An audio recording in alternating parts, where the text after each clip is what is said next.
are. So we're a campaign that is here to serve, and what better way than to continue it on with this event that we have here with William. And so to continue our education and educating, right now, I want you all to please give a round of applause and please welcome William. Film the Police.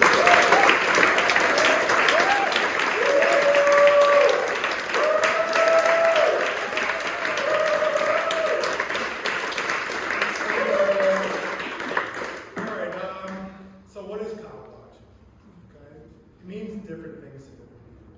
Right? I look at Copwatching in a number of different ways. You can Copwatch, most importantly, by trying to affect the situation when you see a police incident.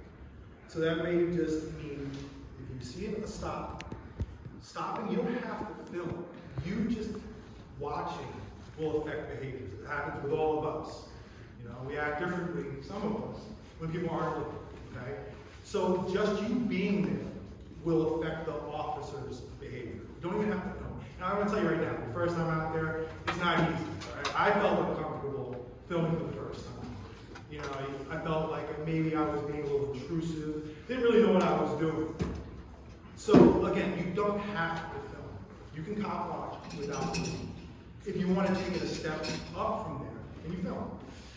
And you film to look for infractions, where you can then go ahead and file complaints afterwards to try to hold officers accountable. Then you can take it a step further, okay? And when I talk about that second step of filming, you don't actually have to go out actively seeking out stops. And this is important. Just you going about your daily life, and if you see a police incident, just you going and filming is sufficient. Most of my Copwatching comes from me just walking to the store. I do dedicate time to going out and searching for stops. But I'm going to tell you, 80% of the time, I'm just going to Starbucks or going to get a smoothie or walking to whatever store, and I see a stop happening, and I go and approach it. That was my assumption. Over time, I found out different.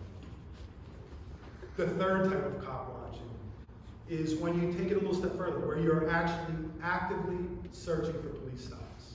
Where I go out at night and I say, for the next 2 hours, I'm going to turn on the scanner and listen for police stops and try to find these interactions.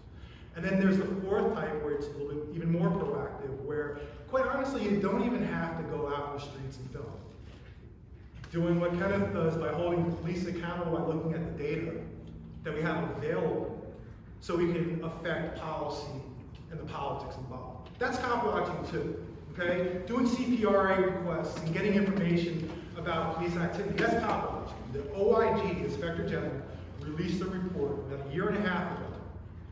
And it said that, actually it'd be a year ago, just about now, and it was talking about the problems we have with pretextual stops in the LAPD. Pretextual stops are where you stop somebody for minor reasons to then launch a further investigation, often very intrusive, often that take very long time, to try to find some sort of crime, right? So you're becoming very proactive and intrusive, and let's be honest about it. The data shows they're really targeting Black and Hispanic people as opposed to white people. In fact, we found out from the data that Black and Hispanic people are less likely to be found and arrested for serious contraband than white. It's a slight difference, but this goes to show you that the assumptions are wrong, all right? So those are the four types of it's for each person to decide. Just honestly, if you see that stop and you stop for a second and just stand there and observe is enough. But be that person to stop. Don't overlook that stop. Especially if you see somebody in handcuffs. Especially if you see a person of color. Stop and just watch. But me personally, I don't care if it's an 80-year-old white woman in a Mercedes. I'm going to stop him and film him and get her story afterwards and make sure her rights were violated. So then we ask ourselves, what do I do when I stop? I go to a stop, I see a police incident, what am I looking for? And it comes down to knowing some basic rights. Listen, I can talk about this for about 3 hours. Like Kenneth said, I'm going to respect your time.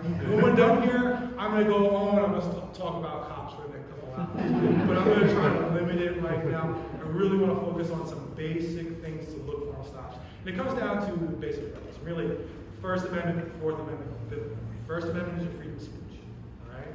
Freedom of speech is more than just your ability to say what you want, for the most part.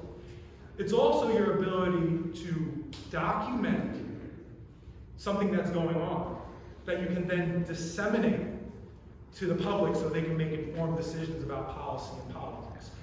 Filming a police stop is guaranteed under the First Amendment. If the police try to affect your filming of that police stop, they violated your rights. So knowing that you have the right to film the police stops, you don't have the right to interfere, okay? If a police stop is happening, you do have to give them a certain amount of space.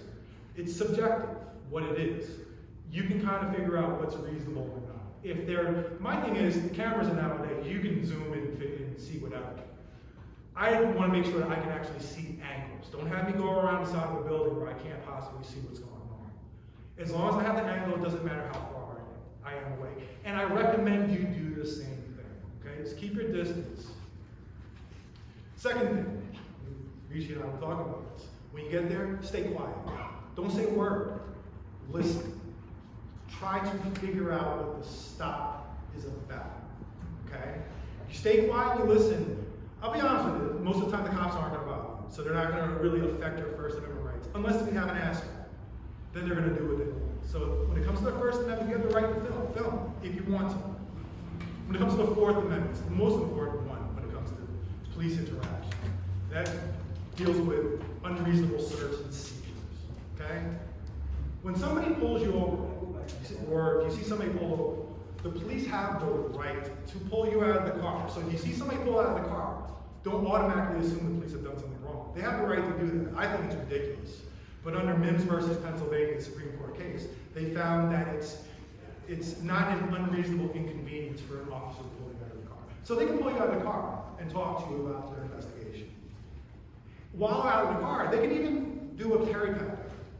Quick pat down. They can't go into pockets and stuff. They can just checking to make sure that there aren't any obvious weapons. Okay? That's what they can do. To go a step past that to handcuffing. Handcuffing.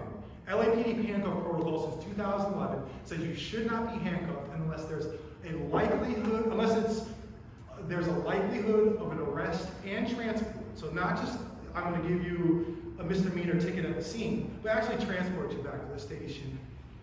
Or if the officer can articulate a reason why handcuffs were needed. Maybe there's somebody who has a history with, violence or whatnot.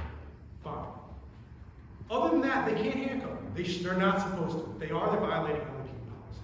But that happens all the time. It's actually standard procedures. LA, the Inspector General says, don't do that. Don't make it standard procedure. It should only be used in rare cases. All right? Then we come to the actual search and seizure. If an officer comes into a person's pockets, if an officer pulls down your shirt and looks at tattoos, if an officer goes into your car and starts searching, that can only happen under 3 circumstances. 1, there's probable cause of a crime. Okay? They see a knife or stolen goods. Probable cause of a crime having been committed, in the process of being committed, or about to be committed. 2 would be if you're on parole or probation, you have search conditions. The third time they can actually search is if you give them consent, if you provide them consent. Other than that, an officer has no right to search. When you're dealing with police stops, that's something you'll be dealing with all the time. Is that an illegal search? Because honestly, the officers do not know the laws. They do not know the Constitution. I talked to a law professor and he said, I have students, when they graduate, they can't recite the law on command. And it's fair enough. But we expect an officer after 5.5 months of training in the academy. Now, mind you, they didn't even go to college in the first place. I'm not saying that has anything to do with it, but where I'm from in New York, you have to have an associate's degree. You usually get in criminal justice, so you have a basic overview of the Constitution and laws and stuff. You start from scratch with these guys, all right? And 20 years old to enter the academy. They have no life skills, limited education. You only need a GED. Be 5 foot tall, 20/40 vision. And now we expect them to learn about this police policies, learning about misdemeanors and felonies and infractions, learning about how to use the different weapons, how to drive the cars, learning about policies, learning about the Constitution, learning about laws and vehicle codes, all of that in 5.5 months. They don't know what they're talking about. They don't know the laws when they come out of it. Seriously, they don't know the Constitution. And I'm telling you, they don't understand the Fourth Amendment. So understanding the Fourth Amendment and understanding that they do not have a right to just search somebody on demand because they want to is important. Fifth Amendment deals with just your ability to, in the context of cop watching, I use that a lot when I'm telling the subjects, you don't have to say anything, all right? It could be incriminating, you have the right to not make an incriminating statement, right? So that's the basic overview of the rules, okay? So how do you approach a stop? You see it happen. What do? How I do it is, I approach slowly, and I shut up, and I listen, and I tape record everything. And when I'm not hearing, my camera hears, I go back and listen to it afterwards. I hear a lot of stuff I didn't hear the first time. But it's important to listen because you need to know why they're being stopped. Be observant. Are they parked in the red zone? Are the windows open? Things like that. And try to figure out yourself what the stop is about while the stop is going on. The reason why is when the stop is over, me personally, you don't have to do this. Me personally, I like to find out from the subjects what the stop was about. It's kind of hard for me to file a complaint and for an illegal search if I don't know if they were illegally searched. All right. So I try to create a rapport with the subjects, and a lot of times that happens from just shutting up, letting them know, maybe a head nod here and there, and let them know I'm here for you. Okay. Number one priority out there is to have better outcomes than would have happened if I wasn't there. Standing there is usually going to get that done, to some degree. But making sure not to inflame the situation. I mean, 2 nights ago, when the guy was pulled over, he had the license plates and VIN numbers were missing from his van. He didn't have registration, didn't have an actual driver's license. He had a number of violations, and he was on parole. Okay? He had a number of violations. When I was there filming, I shut up. I understood that the cops had the right to do what they were doing, putting him in handcuffs. They did. He was on parole. They were allowed to search his car. Missing VIN numbers could be a stolen car. We had some other cop watchers show up and they started antagonizing the situation. Started screaming at him, why do you have him in handcuffs? Well, you first find out what the situation's about. Assess it. Find out why they're in handcuffs. And then take it from there, right? I think there's a perception that I do a lot of screaming when it stops. I scream about 1% of the time. I do. It's actually a rare thing. Most of the time, not a word is said. I just kind of mind my business, lean against the wall, watch, stop is over. Even if I know a complaint is going to happen. If I know the cops, I already know their serial numbers. I don't have to get any more information from them. I go straight to the subject and disregard that. Other times, I guess last night, the officer didn't want to give his ID, so I screamed a little bit. That happens. It happens rarely. I mean, listen, and I was just talking about this with Precious earlier. Sometimes it's actually good to have a decent rapport with cops. I think most of them that I deal with think I'm fair. I think they do. I think it's important to have a rapport because at 12:15 this morning when I was at a stop, in and out, Sunset Boulevard in Orange, and a woman was being arrested. She was with her boyfriend. She was being arrested. The boyfriend didn't have a license. The car had all types of issues. They could have towed it. The officer said to me proactively, "Hey, William, do you want to drive their car away so they don't tow it?" I will absolutely do that because it'll save them thousands of dollars because they're going to have it not just towed, but they have the impound fees. It'll be held for 30 days, so on and so forth. It's a better outcome to just drive it away. That's not happening if I constantly call that cop an asshole all the time. I say that for basketball and Anderson, and they're assholes. Don't even get me started about it. But sometimes it's good to have a good rapport with them, only because you can get better outcomes out of it. So, yeah, interacting is not bad, staying calm, and then if you have it in you to interview with the subjects afterwards, that's not easy, okay? not everybody wants to talk. Some people might feel it's intrusive. So, you know, for me personally, generally 100% of the time, I get an interview when I want. But it's kind of like an art that goes along with it. There's a lot of rapport building with body language during stop, okay? So I don't want to ramble on too long with that. What I do want to say before I go any further is I invite everybody out here, come out with me, Copwatch. That's the best way to learn, all right? So we can learn about basic rules and stuff, but you guys can research the laws at home. I'd like to actually come out there and show you guys what I do. And Richie's been out there. I think you would you say it was surprised by, I mean, I did scream. One time, but for 90% of the time, you were quiet. Quiet. I mean, in fact, if I'm out there with somebody's wishing me my hand. Yeah, shoot you away. Yeah. So I mean, you know, I think there's perception of what you see on Twitter versus how to cop watch when you're out there. Because quite honestly, a lot of time between I and cops, or at least the Hollywood cops, it's professional. Okay? I'll say this, the Hollywood cops are the most professional cops you're gonna have in LAPD. And there's a reason for that, because they've been catching hell for the last year and a half, making sure they stay in policy. The minute you leave Hollywood, you go to Southwest Division or to 77th Precinct or wherever else. It's not like that at all. They just do whatever they want. And quite so, what I say is, we need cop watches out there. All right? I can work in Hollywood. There's a few other ones out there in Hollywood, but it's outside of Hollywood. It needs cop watches. You know, my thing is, after George Floyd's death, there was a lot of activism, right? We had 30, 40,000 people out there protesting. And then afterwards, people really activated. I think people are still activated. I think the protest movement's got a little stale. I think people have this energy and they don't know where to put it. So I invite everybody to come out there and actually, you know, when we talk about action, you're going to affect people on the spot. And afterwards, you're going to be rewarded with, you know, thank you. Thank you so much. When I save that kid's car from being towed on his birthday, you know, thank you so much. Thank you so much. And that's a reward. That's a reward in itself. I challenge or I ask everybody to come out there and compliment. I'm not asking to go to Watts, okay? Because I'm not going to go to Watts. Let's be honest, because, listen, you're not necessarily going to be welcome in every community. Not every community wants there to be on tape.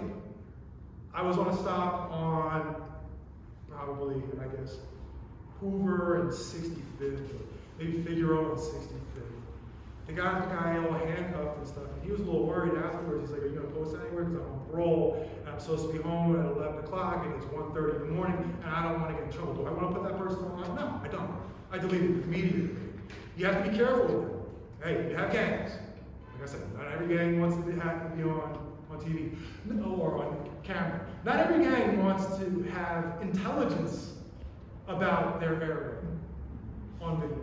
You need certain passes to get in there. So, like I said, you have to be smart with it. Okay, if you're not familiar with those areas, go to an area you're familiar with. Koreatown, listen, they're stopping in Koreatown. I was to the scanner. The most active place you're going to find is in the Pacific Division, along like, you know, Sunset and Bundy and Wilshire and Barrington, an area that I used to live in. I wouldn't expect any sort of police activity, but they're pulling people over like crazy over there. I guarantee they're violating rights. Choose those areas. What I recommend, though, is you download a scanner. There are a million of them out there. They all really work off of the same feed. Download a scanner app. Learn basic rules about what you're listening for on the scanner. Usually they'll say, hey, traffic stop on whatever street and street.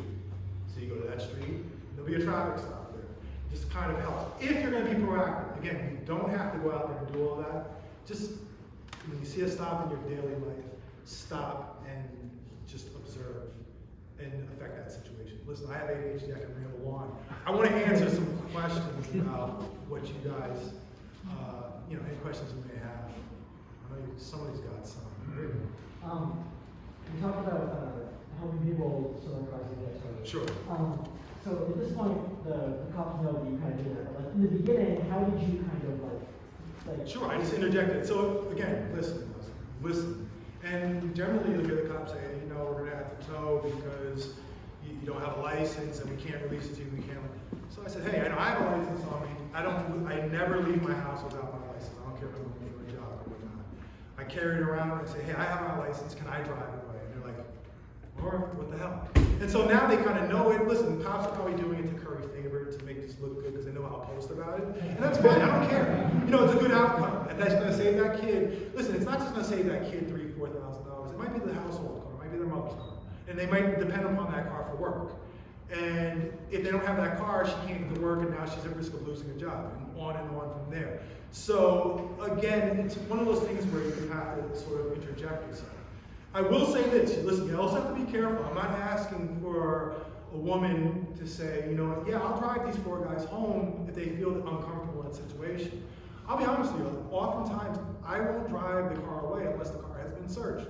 I don't want to drive it away and all of a sudden, you know, I leave the LAPD jurisdiction, the sheriff's pull me over, and there's an AK-47 in the trunk and a kilo of fentanyl. You know, I don't want to deal with it. So it's generally like, okay, it hasn't been a search. And what the cops will do is, if you don't have a license, they have the right to tow your car. And if they have the right to tow your car, they have the right to do an inventory search of the car before they tow it. So therefore, go ahead and search, do what has to be done so I'm safe.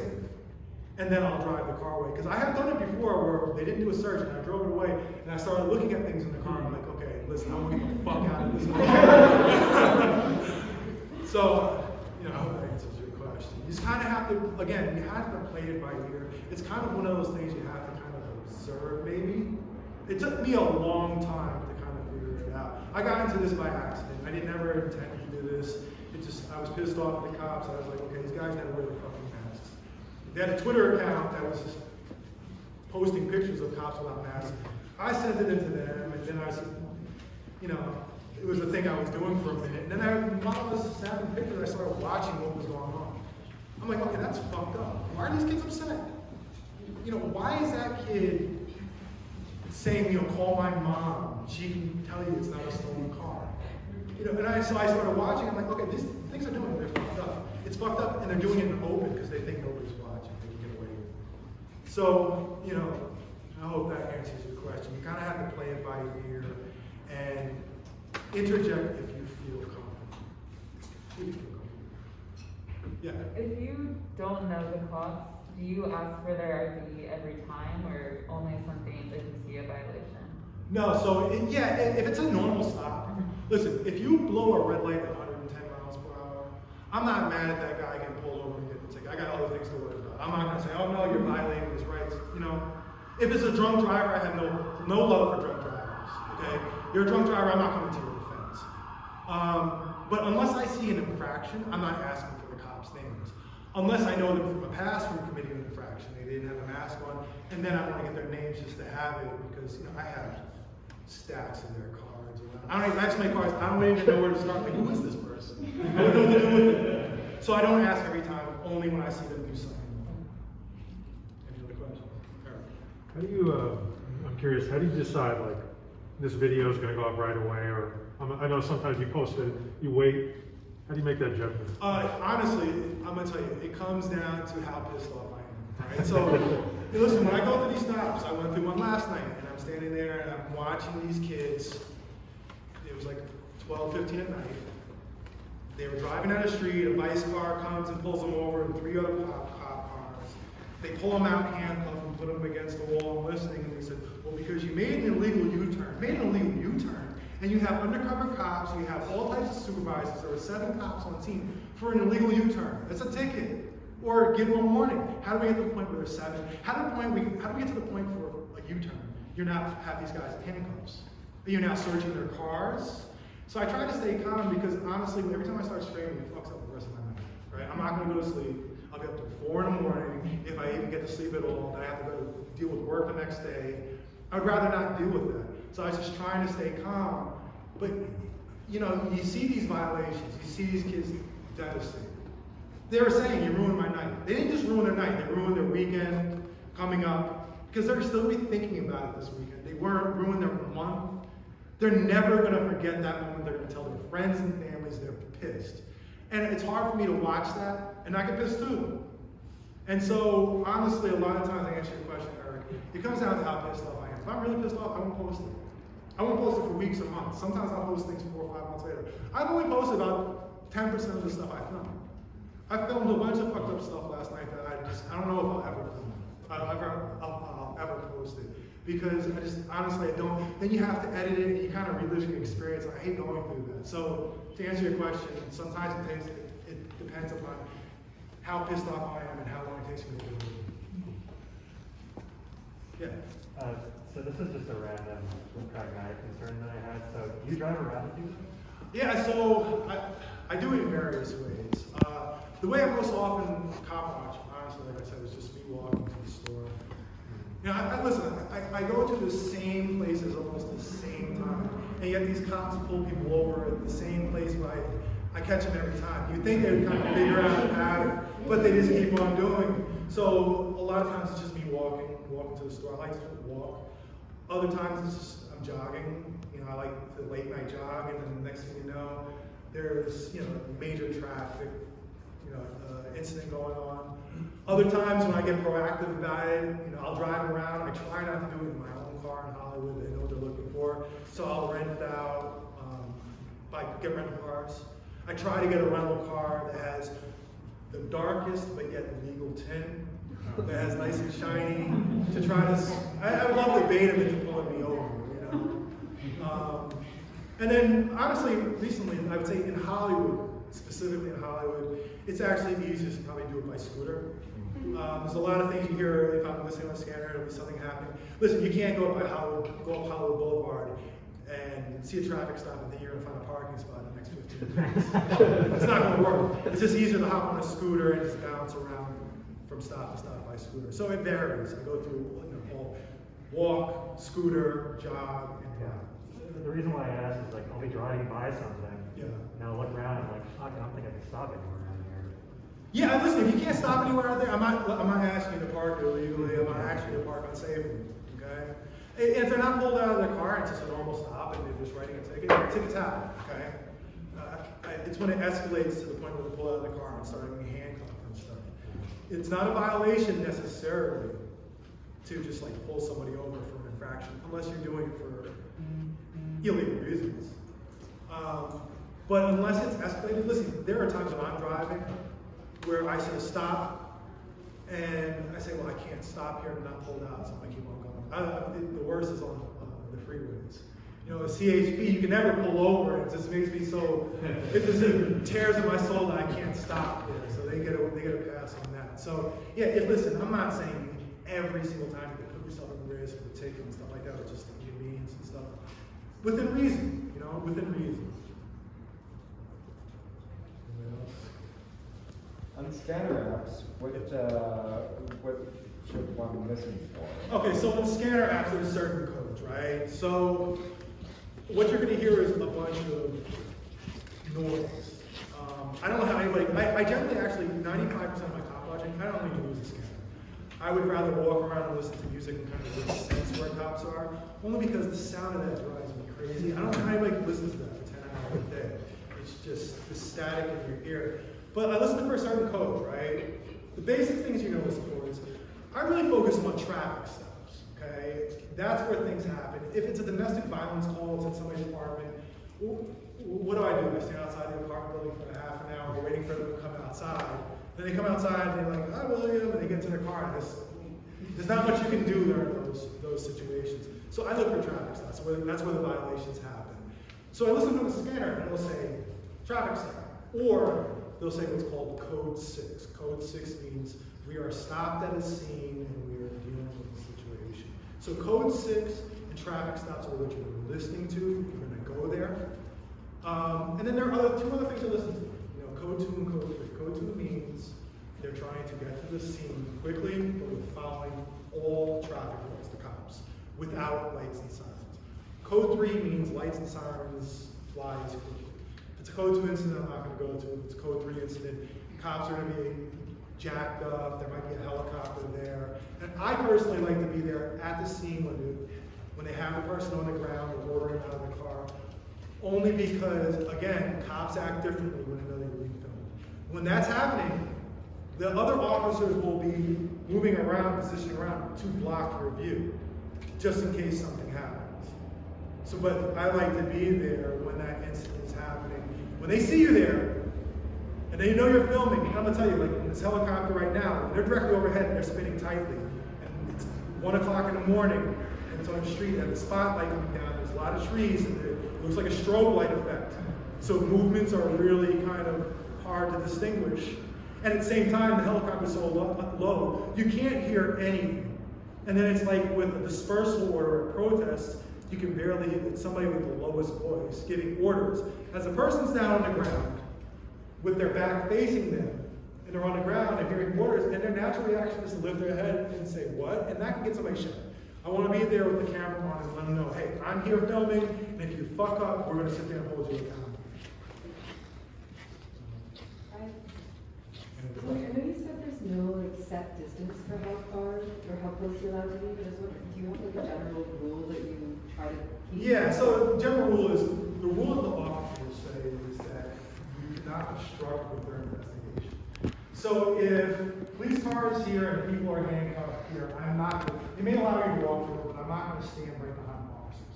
What I would say is they get freaked out when you stand behind them. Don't stand behind the officer. And stand at the rear of the bumper of their car at least. Me personally, I have no problem with the stoppers right there at that wall. I have no problem standing over there. You know, you're gonna catch it on the phone anyway. You know, the way they resume. You're gonna catch it. And again, just to make sure it doesn't escalate the situation.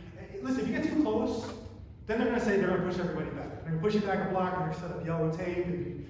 So I just try not to even get to that point. I will put my foot down though. If it's an incident where guns are pulled, I'll keep my distance. I'm not going too far away. My thing is don't obstruct my view. All right, it's not about distance as much as it's about angles. If you have me around the corner and I can't see it, if there's a car obstructing it, I don't care. I'm gonna go in the middle of the street. You can go ahead and arrest me on the spot. I don't care. You've done it already for that same thing.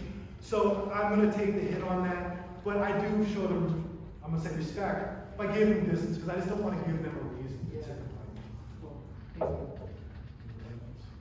Could you please speak to the risks that a amateur cop watcher faces and the steps that the amateur cop watcher can take to address or reduce the risks? Yeah, I would say the risks right now, personal opinion, being an amateur cop watcher, are minimal. Provided to the beginner cop watcher. to the beginner cop watcher, right? If you're not actually actively intervening in the situation, if you're just taping or whatever, they might think, oh, you're just doing it for TikTok. You know, whatever. And I think they said that to Giovanna one time. She was taping, and the cop said, "Who's that?" So the guy who was a handler, she's like, "I don't know." He's like, "Oh, she probably seen a TikToker." You know, I mean, he got a complaint against him for some shit that he did too. So yeah, take that, TikTok. But as I would say, risk-wise, it's minimal. It's different than when I first started cop watching. When I first started cop watching, and I would come out there filming, the cops would be like, "What the hell are you doing?" Or I used to get a lot of harassment. They're so used to being taped now. They're so used to being on YouTube that they expect it. But that's with dealing with specific officers, and that's with my interaction with the LAPD. I do not speak to the LA Sheriff's Department. You know, maybe in West Hollywood it's a different story. I can't say how safe it would be to be a cop watcher in Compton or in East LA or in some incorporated areas.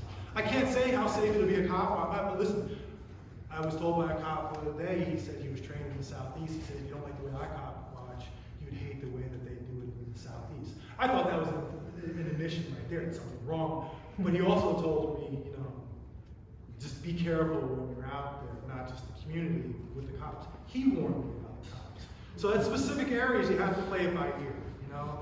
If you're over here in the Northeast Division, you're going to be pretty safe. If you're in Hollywood, or in Wilshire, or in Olympic, or in Pacific, you have nothing to worry about. You know, in most places, honestly. They're so used to it by now. It's when you start landing some blows on them, when you start filing complaints, and you take it to them a little further, yeah, you know, how safe is it? They set you up for bullshit arrests. That's how safe it is, and give you a $50,000 bail. So I've been arrested 4 times in the last like 7 or 8 months. So that's how safe, every time while I have a camera in my hand filming. So that's how safe it can become if you become more serious. So therefore, you have to really, you know what you're getting into from that regard. Again, most important thing, you're cop watching. Getting good outcomes at the scene, okay? And just by you being there is sufficient to better that outcome. And you can walk away with your head held high without any risk. But if you do see something wrong, if you don't feel uncomfortable with it, and if you think something's wrong and you want to file a complaint, but you don't know how to do it, you feel uncomfortable, you can just send it to me and I'll handle it for you. You can do it anonymously. No one would ever know. So I hope that answers that. What is the information that we need to file complaints? This is a very good question, right? So I think one thing you'll hear is when they want to get an ID officer, you'll often hear, what's your badge number? Okay? Here's what I'd say. Never ask for their badge number. It's the most useless information there is. Okay? The LAPD has a roster, and it has their name, their serial number, their ranks, their race, their gender, I believe that's it, maybe something else, whichever division they're in. Doesn't have their badge number. So there's no way to associate a badge number from our perspective, from a public perspective, with an officer. Yes, the LAPD can do it, but they can do that internally and they're never going to give you any information. If you want to ID them, the most important thing you can ask for is not even their name, ask for their serial number. You get that 5-digit number, and you can get everything you need to know about that officer. From there, I'll post it on my Twitter, the roster. You can just go ahead and search their serial number and it'll give you all their information. From there, usually I'm at the scene searching up, or I'm calling Giovanna. I'm saying, hey, can you get me this person's name? While I'm at the scene and I'm looking up on Transparent California, I'm like, you son of a bitch, you made $175,000 last year? So ask for the serial number. That's all you need. You don't need anything else. They're supposed to, by rule, the LAPD policy says that if somebody asks for your name, you're not supposed to sit there and point at your badge or say, look at my nameplate, which they designed so you can't even see them. Unless you are right up on those nameplates, you are not going to be able to read what their name says. They're supposed to provide a business card which has their name and their rank and the reason for the stop or the request for the card. By rule, they're supposed to do that when requesting for any of this information. At this point, I don't care. I just say, hey, on tape, what's your serial number? They give it to me, I'll go home and I'll get the rest of the information later. When they refuse, that's a problem. It becomes a complaint in itself. So like I said, when you want to file a complaint, you got to ID the cops. The most important thing, if we're going to have accountability, we have to know who they are. And so finding out that information is important. Then from there, to file a complaint, there are different ways of doing it. You can actually go to the station and talk to a sergeant, file a complaint there. You can go online and send one in to the LAPD, to the Inspector General, to the LAPD Commission. I recommend none of those. The complaint process says specifically that one of the ways you can file a complaint is by social media message. They probably designed that to send like a DM or something to say, hey, you know what, I have a problem, you didn't do it anonymously. Well, a tweet is a social media message. So a year and a half ago, I filed my first complaint. I sent it out as a tweet and I tagged the Inspector General. And he didn't respond. And so I hammered him again and then I filed a complaint on him for not respecting his own rules. And ever since then, that's how every complaint is filed through tweet, or quite honestly, I'll go to the station and file it. I'm still going to send it through a tweet. And then I'm going to send individual complaints to every member of the LAPD Commission. And I'm going to CC Mejia. One day she'll get back to me. And Garcia, and let everybody know, I want to create redundancy in receipts and paperwork. So nobody can say, hey, I knew nothing about this. I knew nothing about the 800 maskless cops at the Hollywood station. I knew nothing about it. They can't say that. So what I do is I personally send it through a social media message as a tweet. And listen, to encourage other people to do it, just to show them the process. There's a form I use, you can download it directly from the LAPD website, in different languages or whatnot. Download it, fill it out. She's usually the one that's filling it out. And send it in that way. If another Copwatcher buddy of mine, he prints out every piece of paper, every complaint form, writes it out by hand, and goes into the station with 5 pages of what he's written up. The cops hate handling complaints. A lot of paperwork from the sergeant's perspective. And they say, oh, I think you know how much work this is to do this. No, I do, because you guys are violating policy. And you wouldn't have so much paperwork if you didn't violate policy. So this is on you, don't put this on me. This is you. You're the problem. Yeah.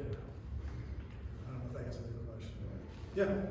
So this might be a little redundant with the last question, but at one point you were talking about building a publicly searchable database for defense attorneys to use. Yeah. What's the status on that? Yeah, so this is the part. This is how you get it. This is the end strategy. So there's a case called Brady versus Maryland. It says it's a Supreme Court case back in the 50s or 60s. It said that if the prosecution has any favorable evidence, they must provide that favorable evidence to the defense. One of the things they looked at as far as favorable evidence is, does an officer have a history of lying or providing mistruths and lying in not just their official capacity, but in any capacity, even if off duty? Do they have a problem with the truth? The reason why that's important is, listen, if you've lied on the stand before, are they lying with this arrest? It's this officer's word on the arrest report that's being sworn to. Can we trust his word? Okay? If they have a history of lying, the defense attorney needs to know about that. Supposed to, by law. Every DA is supposed to have a list of every lying cop that they're supposed to present to the defense attorneys. Gascon has a list of 0 LAPD cops. You're a cop who cannot be called to testify. If you can't be called to testify, then your arrest report that you submitted can't be used in court because you can't testify to it. So if you're a cop who was put on the Brady list because you have a history of lying, and not just lying, overall misconduct. If you're on that Brady list and you can't testify in court, you can't be a cop. Okay, it effectively ends your career. Unless they're going to transfer you to like a traffic division or something like that. But they'd have to do that with a lot of officers. That's one, listen, they're not going to be held accountable. Okay? I'm not a big believer in passing new laws to hold the cops accountable. In a lot of ways, it's a waste of time. Right now, they don't follow the laws, they don't follow the rules, you put new rules in place, new policies in place, new laws in place. It's just more stuff that they're not going to follow. They're not held accountable. The way you make change is hold them accountable. Michael Moore's not going to hold LAPD accountable. We have to find a way to hold them accountable. Since they aren't going to do it internally, we have to do it externally. So having a list of, I call it proactive disclosure. The captain at the Hollywood station, yet last night, when he arrested me, in the arrest report, they said that I didn't make no mention of retaliation during my arrest. That's what I talked about during my arrest. It's on everyone's body cam footage. Release it and I'll show you. But, you know who does have access to it? George Gascon has access to that body cam footage. And he's also the person who manages the Brady list. So I'm sending the lie that the commander sent. I'm sending that lie to Gascon and saying, listen, you need to launch a Brady investigation. Figure out if this guy's a liar. If he is a liar, he needs to be Brady listed. He needs to be Brady listed as a commander. His career is over. You know, so that's how I feel. You know, listen, when you're going up against 10,000 uniform officers, 12,000 total employees in the LAPD with a $3 billion budget, you got to use every leverage point you can, right? And they're not going to hold themselves accountable. So, the way I look at it, it's no different than rating a professor, right? Or a Yelp. That's all. So and we have the right to review people, right? My service with you, it fucking sucked. You violated this person's Fourth Amendment or whatever. So is this the sort of thing that people can contribute to now? It is something that right now, I would say right now, no. Okay. I would say in the coming months, yes. Okay. People will be able to upload all their information directly into it. And so listen, it's going to start off with solely LA focus, right? And listen, does a cop want their name on that list? You know, does a cop want their kids searching the name and finding the name on the list? So maybe it'll affect the way they police. Knowing that such a list is out there might affect the behavior on the streets. Listen, I want to nail cops. I want every complaint or every infraction they committed, I want to hold them accountable. But I also want to prevent them from violating people's rights in the first place. It's one thing for me to catch them that one time in Hollywood last night or 2 times. It happened 30 times last night, people's rights were violated. I want them to stop altogether. Yeah. you turn around. So I want to show some of your videos. If you just want to describe, you know, the process and what you're doing and the scene, just so people have an idea. So yeah, I'll play it. There's no sound, but you can talk over it. So this was 11:44 p.m. last night. This is on Hollywood and Schrader. Now you see here, see this guy? This is a vice cop. This is a vice cop. See the unmarked car? He pulled in front, stopped this car from driving. They pulled him out and they handcuffed him. What is it, like 19, 20, 21? They pull out the passenger. Now look at all these cops, right? This is for making a U-turn. A U-turn! Let me ask you something. If I go over to, say, you know, West LA, and there's a 55-year-old white lady driving a Jaguar, is this happening turn when she makes a U-turn? No. You know, when I go over to Beverly, they are busting U-turns all night. But it doesn't happen. Matter of fact, they actually got followed. They were in Tacaya and West Hollywood on Sunset, and they were followed here, they said. When the vice cop came, pulled in front. Here you see, they're handcuffing them. This is for a traffic infraction. You either give them a warning or give them a tip. Okay? Legal U-turn, I do these all the time. To be fair, it's illegal right now. The handcuffing them is illegal. Here's what it is. To this point, stopping them is not illegal. Is it over the top and ridiculous? Yeah. This is ridiculous. This is a good use of resources. See, this guy right here is a P3. His name is $130,000. Right? He's a field training supervisor. He's out there training. This guy's a sergeant. This guy's a P3. These are ranking people. These aren't regular cops. You know, 85% of cops don't have any strike. These are all straight guys making 130. No, he makes 130, 140. The sergeant makes 150, $160,000 a year. And what are they doing? Why are they searching the car? They're looking at the car. They're in the car. Now this is illegal. Did they consent for the search or no? No. So again, if you're going to search the car, there has to be something in plain view in the car. There has to be, they have to get consent, or they have to be on parole or probation. And even if they're on parole or probation, you can't immediately search. You have to go and check the computer to make sure that they have search conditions. 99% of the time they do, but you want to make sure of that. Yeah. At that point, were you just listening, or as soon as they started searching, did you interject? No, I didn't say anything, because it makes, I already know, I'm following. I already know. Now I'm going to document, I want to listen to everything that's going on. Because they may try to give excuses. There's more information they're going to give. But you know how we have a Fifth Amendment right to not speak? Some of these cops, but they talk too much, and they give me more information. So I just say, shh, and I just tape and tape and tape, and then go back and listen to it. Like, oh wow, they enhance the audio. Like, oh wow, I got this. And yeah, these cops are full of crap. Now listen, you have a sergeant, you have this dork, you have Enriquez. This is Escobar's wife, Enriquez. Okay, she's been part of a million fucked up stuff. I haven't seen Escobar in 2 weeks. I think he's got COVID. Then you have this guy over here. He's a P3. You have two vice cops, vice, and then another officer. We have all these cops, all this money, all these resources dedicated. Mind you, when I saw this stuff, I saw it happening 2 blocks in front of me. We were actually going to another scene. There was somebody who pulled a knife on an employee at CVS, pulled a knife. But they have, which was 3 blocks away from this. But they dedicated all these resources here while somebody was holding somebody up with a knife and fleeing. So, I mean, how does this make sense? Why? Oh, it's a nice car, it's a Mercedes. And there's your answer. It's black kids driving a Mercedes. There must be something wrong. There must be a gun. So, yeah, so again, does this look like something you see normally? Backup. Why do we have backup? You know, there's 2 people in the car. 2 people can conduct this traffic stop. But they have multiple cars. You asked us rhetorically if it's something that we see usually commonly. How often do you see it? This? Yeah. I'll say this. This time last year, if I walked down Hollywood Boulevard, it's 8 o'clock at night, I would see 4 of these stops happening simultaneously. And I'll say to myself, you know, I wouldn't even listen to the scanners. No need for it. They were just out there, and I would look at it and say, all right, there's 4 stops. Oh, there's Escobar. We're going to go see Escobar stop. But that's not, it was that common. I used to take a walk from my house to like Starbucks on Vine in Hollywood. It's 3/4 of a mile. I used to be able to walk there and back in 45 minutes, and it take me 2.5 hours, 3 hours.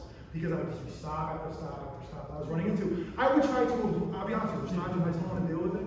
I take paths to avoid stops. And they're still there. I'm like, oh, they're never gonna break them. Well, hey, what about this video here? What happened here? And what are you talking Oh, so I had just left Starbucks in groggy. I had about 2 hours sleep. It's 6:42 a.m. I think. I was at the corner and I saw the cops. And I saw this guy right here, right? So this is a little local hero of ours. He's unhoused guy, he hangs out at the Starbucks for the last 8, 10 years. Most dignified guy, he's just generous and sweet. When something happens at Starbucks, I was telling somebody, I've seen people pull out buck knives in there. I've seen people throw hot coffee on the baristas.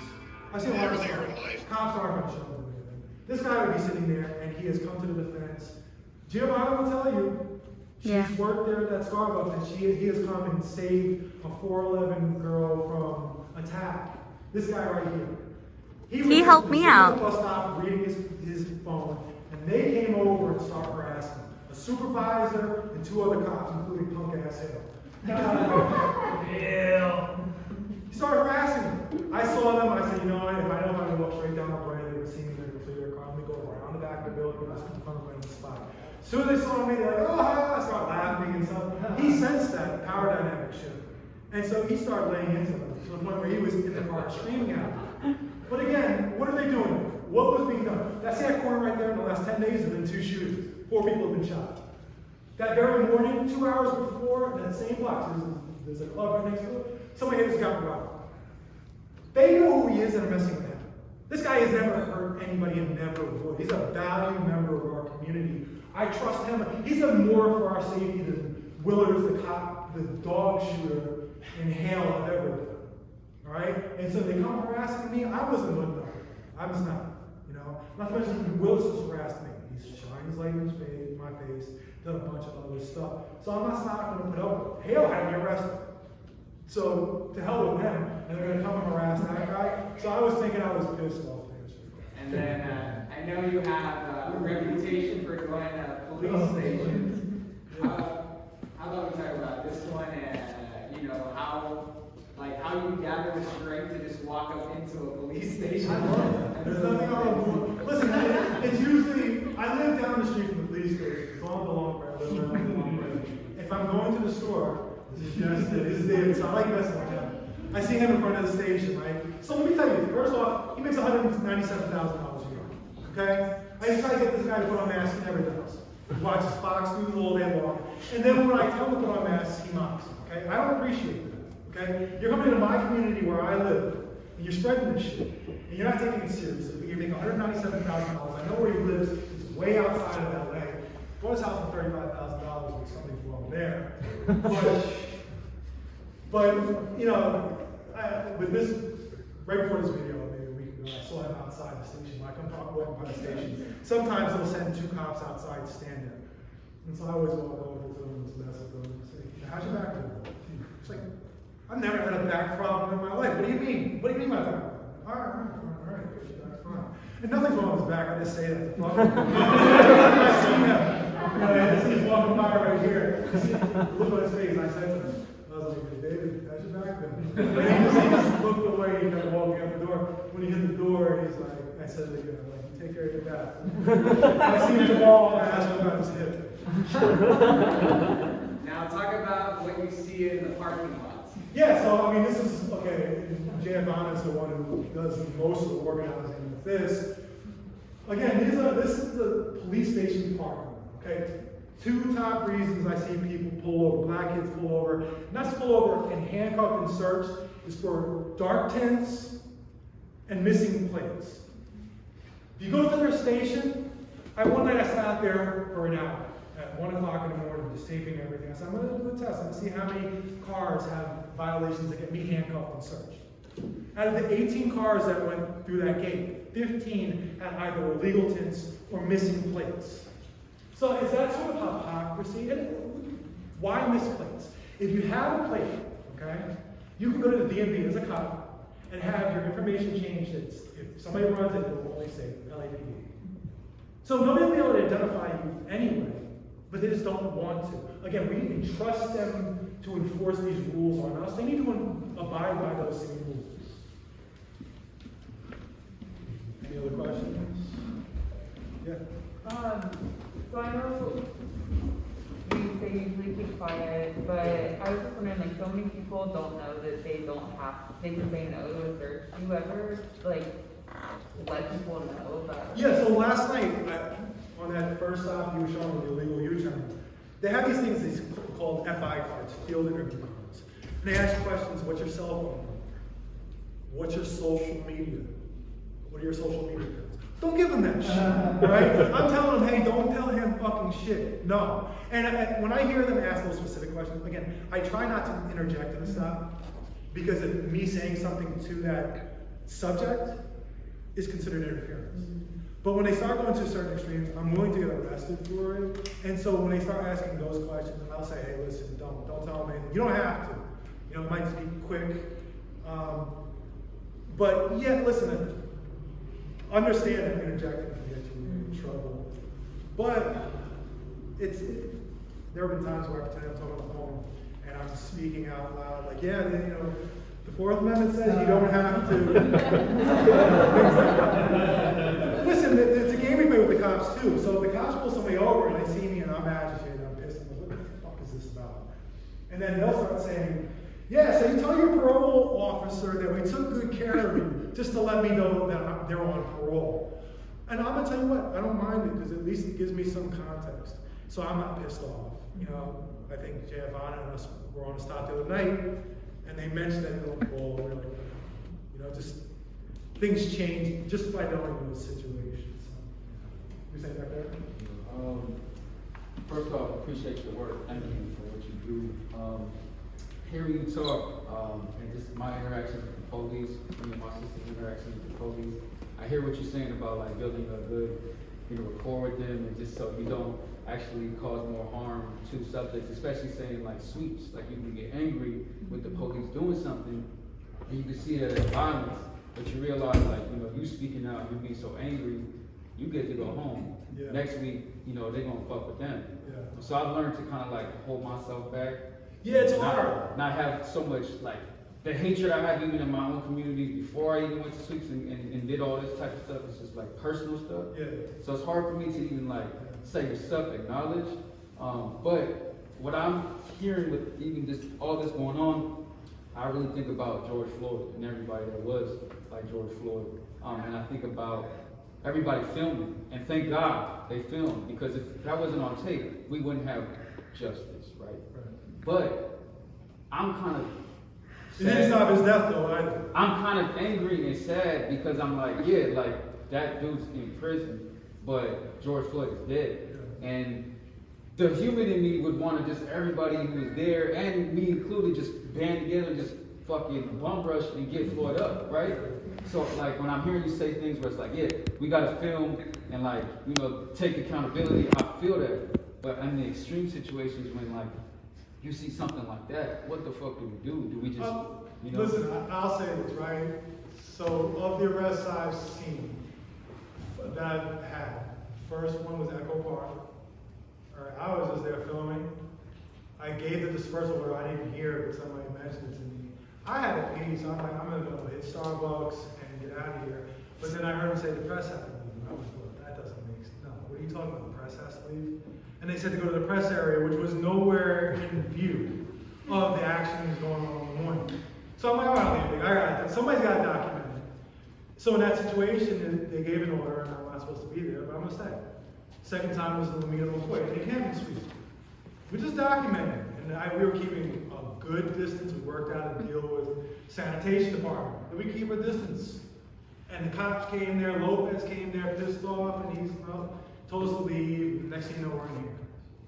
Third arrest, I get to the scene. Cops have guns pointed at a guy. He's got a knife in his hand. I'm in a line of fire. So I said, you know what? I'm going to go on the other side of Sunset Boulevard, which is 6 lanes of traffic. On the backside, the cops come and they shut down the entire street. So there's no traffic. To get a view of what was going on, I had to step in the street in front of a boxcar.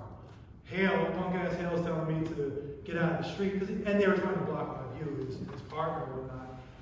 I told him, if you want to arrest me, then arrest me. I'm going to get this document, arrest me. He arrested me, whatever. This last time, this is something totally different on another level. My point is, I'm willing to get arrested for what I feel is right. I'm not saying anybody else should. I'm saying you have your own personal decisions as far as this. Me, George Floyd, I would have knocked his fucking ass over. Here's the way I look at it. You know, if we go outside right now and we see some cops, and we walk down the street and somebody's on a dog and have their knee on the dog's neck, we're all going to stop them. The cops are going to stop them. The cops, if they're off duty and they see somebody doing that, they're going to stop them. But if cops are on duty and they come over and put a knee on a dog's neck, are the cops going to stop them? Yeah, I think they would. Like, you know, Joe, what the fuck are you doing? Get off that dog. But they didn't do it for George Floyd. All right? So listen, you can't expect the cops to handle those situations well. 3 people sat by watching this guy's life be taken away from him as he's prone on the ground with his hands behind his back and he's unconscious. And even after he's unconscious, he spent another 4 minutes on his neck. I have an issue with that. I'm not going to sit by and watch that. So again, it's a personal choice. You know, I'll say this: you got to protect yourself out there. When you get to the scene, you're thinking of protecting the subjects, but also protecting yourself. But you have to make a personal choice of how far you go with that. And at what point do you feel you have to put your foot down? Because I know I will under certain circumstances. All right. You know, William has been talking for over an hour, so I want everyone to please give a round of applause.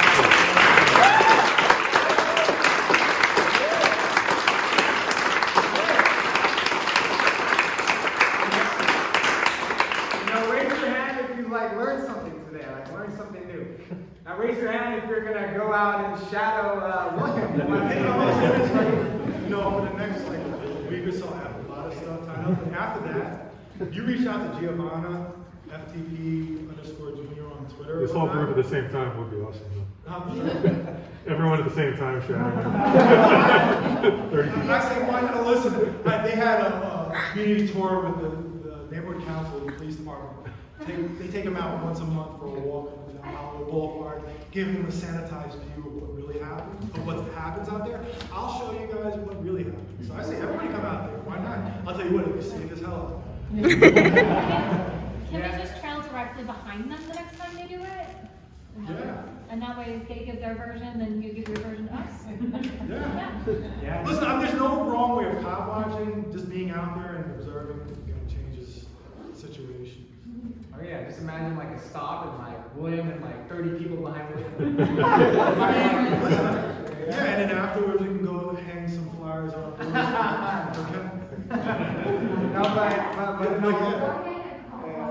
But in all seriousness, like you know what William does, we saw the videos, you heard from his first-hand experience. You know, you've been arrested 4 times. It's truly inspiring and it's motivating. You know, for people to actually go out there and make a difference. And you know, if it wasn't for people like William, you know, he's like one of the original holding the police accountable even before we ran. And so, you know, on behalf of everyone here, our campaign, and you know, we'd be honored when we win. We're gonna actually make a Copwatch's department, right?